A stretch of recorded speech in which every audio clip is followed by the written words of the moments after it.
a lot of people that watch us aren't subscribed. So please, if you like what you see, hit that subscribe button, hit that share button. And the WWE went with Gunther on Monday. I was a little surprised by this because I thought the Jey Uso title reign was huge. You know, he's a big merch seller right now. What are you thinking about this? I thought that, like you, I thought that Jey Uso still had a lot of steam left in the tank. So I'm surprised they pulled the title off him. But Gunther, you know, he's a great wrestler and he makes a great champion. He's that old school champion, you know, like he comes out in a suit, you know, he's arrogant, but he can also wrestle anybody and he's got the respect. Kind of reminds me of Nick Bockwinkel in that regard in a lot of ways. I don't know. I mean, to me, it's not the end of the world because Jey Uso is so over. He doesn't necessarily need the world title. You know, he's like an old school Junkyard Dog or Jake the Snake Roberts. Like he's a special attraction who could main event shows without the world title. It could just be Jey Uso. But I certainly hope we see him with a world title run again at some point.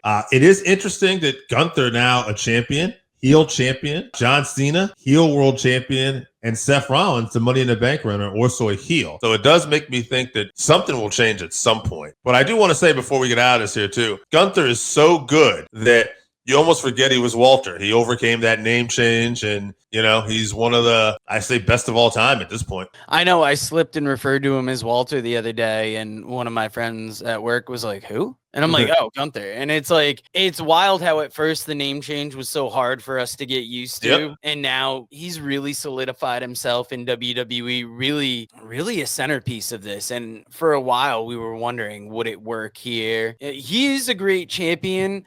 I've just got to wonder who's going to be set up to take it off of him right now. Yeah, good question. With Seth Rollins lurking with the Money in the Bank contract, I don't feel Seth's going to cash on him. So, you know, rumors are Goldberg is coming back for a retirement match. I don't think Goldberg's going to take the title off him. You know, is Ron Killings possibly going to go after a world title? I don't know what's next for Gunther, but yeah, I'd love to see that. I don't know who's going to take that championship off him right now, though. Yeah, I was surprised to hear this on Monday. If you're watching us and you're not subscribed, please, if you enjoyed what you just saw, hit that like button, hit that share button, hit that subscribe button.